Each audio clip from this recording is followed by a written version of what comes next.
लोकसभा चुनाव में दिलचस्प मुकाबले अब कई सीटों पर दिखने लगे हैं, जिसको लेकर लोगों का इंतजार भी बढ़ता जा रहा है।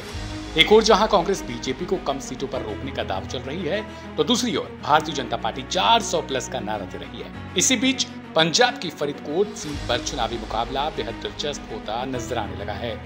इस सीट से दो कलाकारों ने चुनावी ताल ठोकी है। एक ओर जहां बीजेपी ने हंसराज हंस को चुनावी मैदान में एक बार फिर से उतारा है, वहीं आम आदमी पार्टी ने इस बार करमजीत अनमोल को प्रत्याशी के तौर पर उतारा है। उधर मौजूदा कांग्रेस सांसद मोहम्मद सादिक को भी टिकट के लिए दावेदारी कर रहे हैं। सादिक भी करमजीत और हंसराज हंस की तरह गायक हैं। इसके साथ ही फरीदकोट सीट से दिवंगत इंदिरा गांधी के हत्यारों में से बेअंत सिंह के बेटे सरबजीत सिंह खालसा ने भी चुनाव लड़ने का ऐलान किया है। वह फरीदकोट सीट से निर्दलीय उम्मीदवार के रूप में चुनावी ताल ठोक रहे हैं। बता दें कि फरीदकोट कांग्रेस का गढ़ रहा है, लेकिन भारतीय जनता पार्टी और आम आदमी पार्टी ने इस बार फरीदकोट सीट पर स्टार पावर जोड़ी दी है। शायद इसी वजह से सबसे पुरानी पार्टी यानी कांग्रेस के लिए यह मुकाबला आसान होता नजर नहीं आ रहा है। अब आपको सुनवाते हैं कि आखिर इंदिरा के हत्यारे बेअंत सिंह के बेटे का क्या मानना है। आखिर वो चुनावी मैदान में क्यों उतरे हैं और उन्हें निर्दलीय टाल ठोकने पर क्यों मजबूर होना पड़ा है।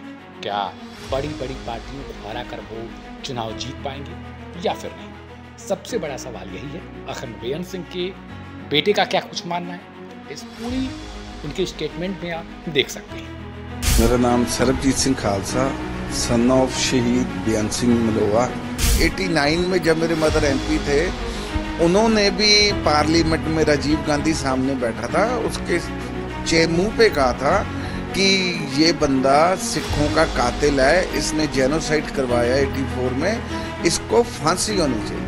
एक सिख कौम ਦੇ ਵਿੱਚ ਸ਼ਹੀਦ ਪਰਿਵਾਰ ਹੁੰਦਾ ਹੈ, ਉਹਦਾ ਰੁਤਬਾ ਇਹ ਸਿੰਗਰ ਨਾਲੋਂ मतलब इन्हां नालों बहुत ऊंचा होता है, एक्ट्रेस और सिंगर नालों। लोग तो हमें 84 से जानते हैं, जब से हमारे फादर साहब ने सारा सेक्रीफाइस किया है। सबसे मेन मुद्दा तो जो है वो है श्री गुरु ग्रंथ साहिब जी की बेअदबी का। एक सेकंड है हमारा किसानी का जो मुद्दा है, MSP का। मेरा नाम सरबजीत सिंह खालसा, सन ऑफ शहीद बेअंत सिंह मलोआ। तो मेरे मम्मी का नाम था विमल कौर खालसा, जो 89 में रोपड़ से मेंबर पार्लियामेंट थे। सर, इस बार आप चुनाव लड़ने जा रहे हैं, कौन सा एरिया है, क्या कुछ खास है आपके लिए, क्या कुछ मुद्दे रहेंगे, क्या करेंगे चुनाव लड़ने? इससे पहले भी क्या आपने चुनाव लड़ा है? मैंने पहले 3 बार इलेक्शन लड़ा है, ये 4th टाइम है। इस बार मैं फरीदकोट से लड़ने जा रहा हूँ। वैसे तो मेरा मन कोई बिल्कुल नहीं था इलेक्शन लड़ने का। मुझे लोगों ने अप्रोच किया है कि आप आओ, हम आपका साथ देंगे, और बहुत मतलब बहुत ज़्यादा अप्रोच किया उन्होंने, मुझे प्रेशर करा कि नहीं आप आओ, तो इसलिए फिर मैं रेडी हूँ। वैसे तो मेरा मन नहीं था इलेक्शन लड़ने का। इस बार आपके लिए चुनाव में जब आप खड़े हैं, आपके ऑपोजिशन में फरीदकोट से बीजेपी से हंसराज खड़े हैं, आम आदमी पार्टी कांग्रेस से भी कोई गायक खड़े, मतलब कुछ सिंगर भी हैं और कुछ पुराने पॉलिटिशियन भी हैं, तो आप उनके साथ अपना मुकाबला कहाँ पर देखते हैं? देखो, जो एक सिख कौम ਦੇ ਵਿੱਚ ਸ਼ਹੀਦ ਪਰਿਵਾਰ ਹੁੰਦਾ ਹੈ, ਉਹਦਾ ਰੁਤਬਾ ਇਹ ਸਿੰਗਰ ਨਾਲੋਂ मतलब ਇਹਨਾਂ ਨਾਲੋਂ ਬਹੁਤ ਉੱਚਾ ਹੁੰਦਾ, एक्ट्रेस और सिंगर ਨਾਲੋਂ। तो ताही इन सिंगरों करके ही मुझे इन्होंने अप्रोच किया है, फरीदकोट वालों ने, कि हमारे यहाँ सिंगर ही खड़े हैं, आप आओ, हम आपको जरूर जिता के पार्लियामेंट भेजेंगे। आपके लिए फरीदकोट में कौन-कौन से मुद्दे अहम रहने वाले हैं जो आप लोगों के लिए उठाने वाले हैं? सबसे मेन मुद्दा तो जो है वो है श्री गुरु ग्रंथ साहिब जी की बेअदबी का, क्योंकि बहुत देर हो गई है इस मुद्दे, मतलब इसका इंसाफ नहीं मिल सका, दोषियों को सजा नहीं हुई, गवर्नमेंट पकड़ नहीं सकी अभी तक। तो उसके एक तो वो है, एक सेकंड है हमारा किसानी का जो मुद्दा है, MSP का। थर्ड भी बहुत गंभीर मुद्दा है जो है पंजाब में नशों का। फरीदकोट एरिया में बॉर्डर एरिया है, तो नशे तो बहुत ज़्यादा मतलब पंजाब को खोखला करते जा रहे हैं, इनको रोकना बहुत ज़रूरी है।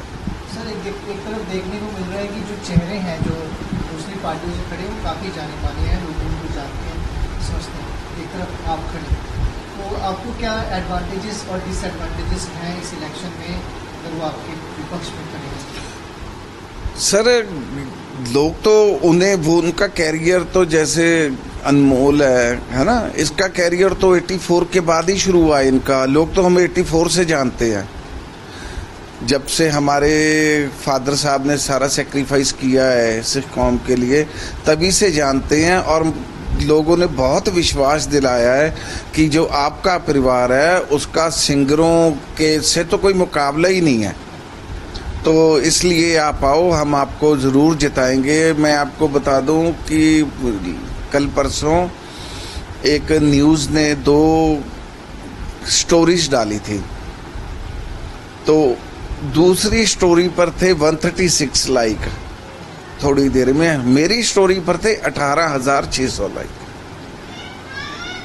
मतलब लोग बहुत मन से हमें चाहते हैं कि हम आए, क्योंकि ये जो मुद्दे हैं ना, बेसिकली ये वो ही समझ सकता है जिन्होंने कुर्बानी की है, जिन्होंने सेक्रीफाइस किया है। क्योंकि श्री गुरु ग्रंथ साहब की बेअदबी का अब ये सरकार है, सरकार ने इस बार भी कुछ नहीं किया। एक्चुअली ये जो सरकारें हैं ये सेंटर के दबाव में चलती हैं।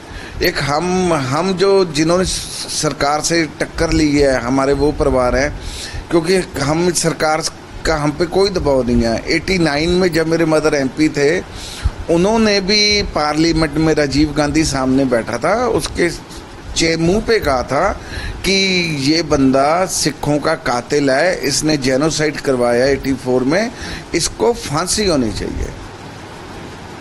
सर, क्या कुछ किसानों का किस तरह का रिस्पॉन्स आपके साथ जुड़ा हुआ? जैसे आपने अभी बताया कि किसान के मुद्दे भी आपके लिए, मुझे कल भी और मतलब तकरीबन 2 किसान जथेबंदियों के फ़ोन आ गए हैं कि आप आओ, हमारा पूरा सपोर्ट आपके साथ है। आप आएंगे तो हम पेपर में भी सारा देंगे कि मतलब हम इनकी सपोर्ट में हैं। जैसे किसान जथेबंदियां हो गई, पटवारी यूनियन हो गई, और कई बहुत मतलब लोगों में उत्साह है हमारा।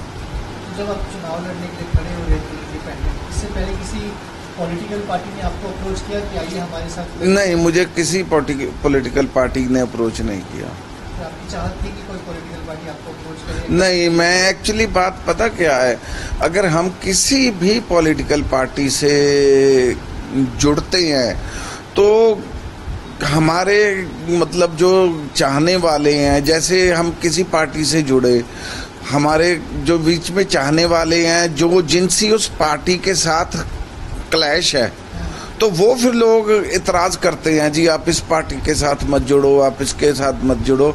इसलिए हमने फैसला किया कि हम किसी पार्टी के साथ नहीं जुड़ेंगे, हम इंडिपेंडेंट ही लड़ेंगे।